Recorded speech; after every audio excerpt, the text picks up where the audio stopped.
Bonsoir à tous, bonsoir les amis. En tout cas, pour boucler cette semaine, je vous ai sélectionné les meilleures infos possibles. Et dans ce 6 minutes sport, nous allons faire un peu le tour du monde. On va faire un beau petit voyage. Allez, faites tourner le chrono. On démarre maintenant.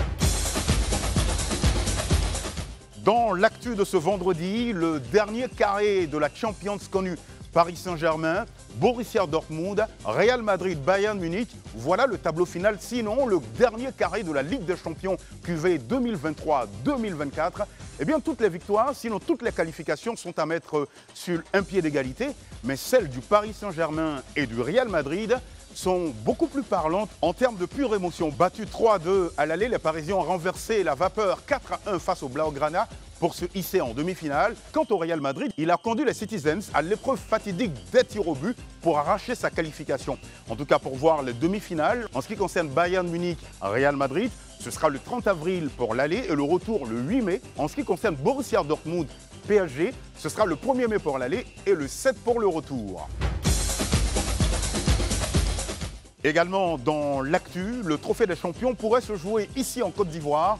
C'est devenu une habitude depuis peu, le trophée des champions qui oppose l'équipe championne de France à celle vainqueur de la Coupe de France se délocalise sur un autre continent. Cette itinérance s'explique par le fait de rendre plus accessible et plus visible la Ligue 1 française, non seulement, mais aussi les joueurs qui y évoluent. Alors la Côte d'Ivoire pourrait l'accueillir le 3 août prochain avec en prime une opposition entre le PSG et l'Olympique lyonnais au stade des Bimpé. Il y aurait aussi un match de gala pour couronner le tout.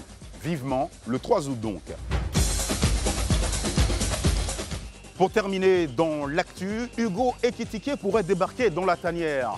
Courtisé de longue date par Samuel Eto'o et priorité absolue de Marc Brice, le nouveau sélectionneur des Lions indomptables du Cameroun, Hugo Ekitike pourrait débarquer dans la tanière. Selon la presse camerounaise, Marc Brice négocierait de façon assidue avec l'attaquant dans l'optique de le sélectionner déjà pour la reprise des éliminatoires de la Coupe du Monde 2026 au mois de juin prochain.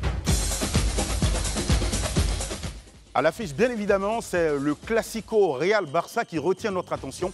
Après avoir connu différentes fortunes en Ligue des Champions, Merengue et Blaugrana croisent le fer ce dimanche à 21 h. Fort de sa qualification en demi-finale de la Ligue des Champions et devançant son adversaire du jour de 8 points, le Real Madrid aborde la rencontre avec beaucoup plus de certitude. Toutefois, les hommes de Xabi auront fortement à cœur de se racheter après la débâcle du quart de finale retour de la Ligue des Champions perdu à domicile 4-1 face au PSG. Même si ce Classico paraît fortement déséquilibré, il en vaut absolument le détour. Allez, pour les cotes les amis, si vous misez pour une victoire du Real Madrid, ce sera 1,83. Pour une victoire du FC Barcelone, 3,73.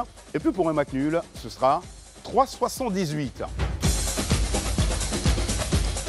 Dans le focus, nous partons à la rencontre d'Eniola Aluko. Il est des histoires et des trajectoires qui sont complètement inspirantes comme celle d'Eniola Aluko, première femme noire à détenir un club en Italie.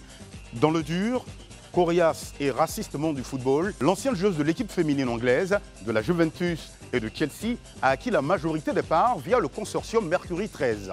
Née de parents nigérians à Lagos il y a de cela 37 ans, Eniola démontre par là qu'il faut transcender les barrières et grimper jusqu'au bout de ses rêves.